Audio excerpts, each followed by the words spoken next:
Hey everyone, and welcome to this explainer. Look, today we are tackling a massive frustration that honestly, so many of us face as we get a bit older. You know the feeling, right? You're completely exhausted while the sun's up, but then bam, you're just staring at the ceiling in the pitch dark. So, our goal today is to map out some highly actionable, totally science-backed tweaks to completely reset your daily energy and your sleep. If you're looking at this and thinking, yup, that is literally me, I totally hear you. See, there's actually a natural shift in your body's internal clock that kicks in after age 60. This circadian shift is exactly why you're getting so sleepy in the early evening and then waking up at 3 a.m. The brain's timing mechanisms just well, they aren't as robust as they used to be. But the good news? We can absolutely fix this. Okay, let's dive into this. To fix our nights, we've got to look at our entire day. We'll be mapping out the perfect day from dawn to dusk across 5 stages: winning the morning, fueling your energy, managing the afternoon dip, designing your sleep system, and the evening wind down. Starting right off with step 1, winning the morning. Start strong. Now this might sound completely counterintuitive, but how you start your morning lays the absolute foundation for how you're going to sleep that night. Based on the Pittsburgh Sleep Quality Index, getting 30 to 60 minutes of bright morning light is practically non-negotiable. You really want to aim for this between 8 a.m. and 10 a.m. Natural sunlight is the holy grail here, but hey, if you can't get outside, a 10,000 lux light therapy lamp works wonders. What this does is it hits your brain with a blast of light that halts any leftover melatonin from the night before, completely resetting your biological clock.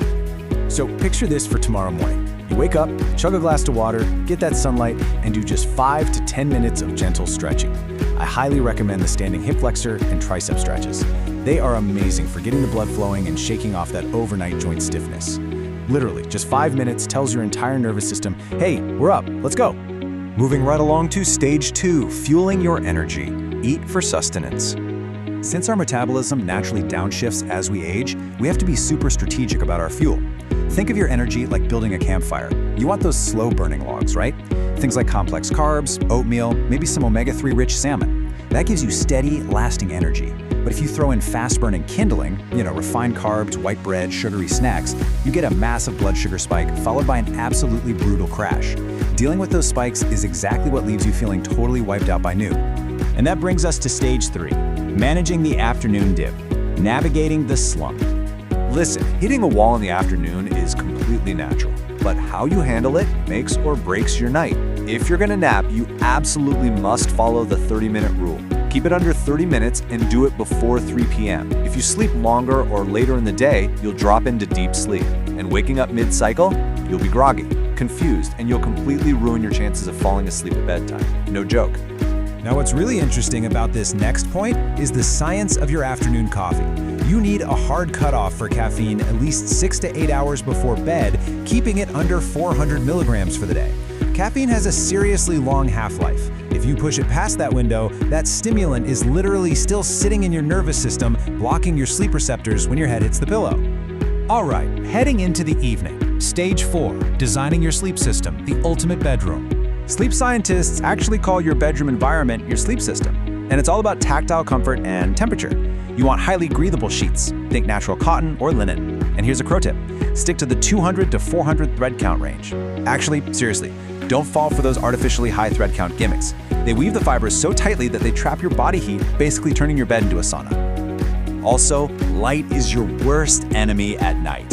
Even a tiny sliver of a street light creeping through the blinds can mess up your sleep cycle. You've got to use blackout curtains or just a simple, comfortable eye mask. Total darkness is the biological green light for your brain to shut down and pump out those deep sleep hormones. Finally, we make it to stage 5, the evening wind down, preparing for rest.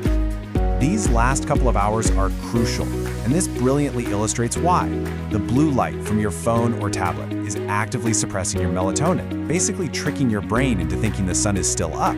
So swap the screen for a physical, printed book at least 60 minutes before bed. It is honestly the best way to protect your melatonin production and let your mind just power down. Oh, and we definitely need to talk about the classic nightcap because there's a huge misconception here.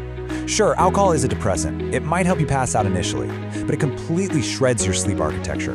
It blocks your crucial REM sleep and guarantees you're going to wake up feeling totally drained. So cut off any alcohol at least 2 hours before you go to sleep. So let's bring the whole shebang together. Here's your rapid-fire checklist. Get that bright morning light. Stretch for just 5 or 10 minutes. Eat those slow-burning complex carbs. Keep your naps short and early. Cut the caffeine in the afternoon and ditch the screens an hour before bed. Building this perfect day doesn't mean you have to change everything all at once. It's really just about small, deliberate steps. So I'll leave you with this. Looking at everything we've talked about, what is just one small, actionable change you're going to make to your routine tomorrow morning? Pick one, stick to it, and see how it transforms your nights. Thanks so much for joining me in this explainer.